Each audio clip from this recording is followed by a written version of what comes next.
राजधानी देहरादून की मलिन बस्तियों पर हाउस टैक्स लगाए जाने को लेकर नगर निगम द्वारा तैयार किए गए शपथ पत्र में मलिन बस्तियों के निवासियों को न्यायालय में प्रशासन के खिलाफ मुकदमा दर्ज करने की रोक और बिजली पानी के कनेक्शन पर लगाई रोक को भी हटा दिया है, जिसके अवसर पर नगर निगम के पूर्व नेता प्रतिपक्ष अशोक वर्मा ने मेयर सुनील उनियाल गामा का धन्यवाद करते हुए उन्हें ज्ञापन प्रेषित किया।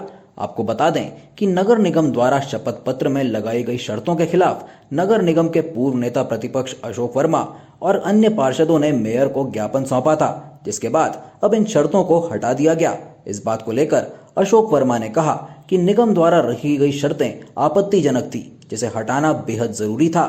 साथ ही उन्होंने कहा कि सरकारें आती हैं और जाती हैं, लेकिन मलिन बस्ती वासियों के सर पर तलवारें लटकती रहती हैं, लेकिन उनके हित के लिए सरकार द्वारा सभी मलिन बस्ती वासियों को मालिकाना हक दिया जाना चाहिए। वहीं दूसरी तरफ देहरादून के मेयर सुनील उनियाल गामा ने कहा कि शपथ पत्र में कुछ त्रुटि थी, जिनका अब निवारण कर दिया गया है। साथ ही उन्होंने कहा कि मलिन बस्तियों को मालिकाना हक दिया जाना हमारा उद्देश्य है और सभी पार्षदों के साथ एक बैठक बुलाई गई थी, जिसमें लोगों के टैक्स भरने की दिक्कतों का निवारण भी कर लिया गया है। देखिए, मलिन बस्तियों से जो टैक्स लिया जा रहा है उसमें कुछ त्रुटि थी।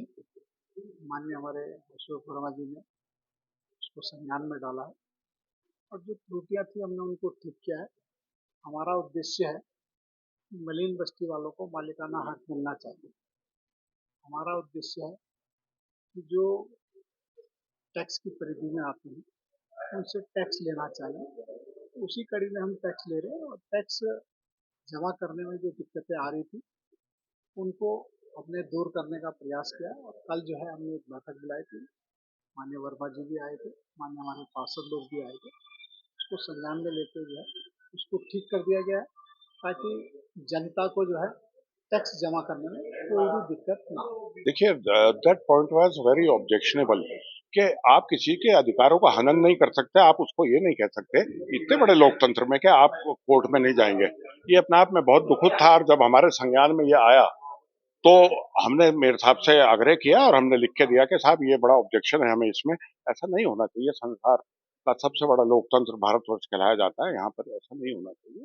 तो अब उन्होंने मुझे इस बात की बेहद खुशी है कि उन्होंने संज्ञान लिया इस बात का और उस जो पॉइंट को था, बिंदु जो वो था, उसको रेज कर दिया, इससे हटा दिया शपथ पत्र से।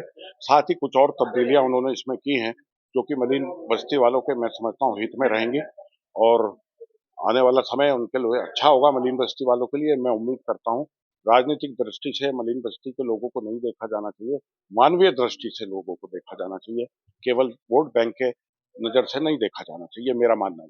मैं ये निरंतर मामला चल रहा है, सरकारें आती हैं और जाती हैं, लेकिन इन विचारों के सिर पे हमेशा तलवारें लटकी रहती हैं। मैं चाहता हूं कि इस चीज का भी निर्णय होना चाहिए और ये नियमित होने चाहिए। जो नियमानुसार हैं वो लोग नियमित होनी चाहिए और जो बस्तियां हमारे यहाँ रजिस्टर्ड है वहाँ पे शासन की निगाह भी जानी चाहिए, नगर निगम के अमले की निगाह भी जानी चाहिए कि उनको किस प्रकार से किया जा सके कि उनके रहश बच सके।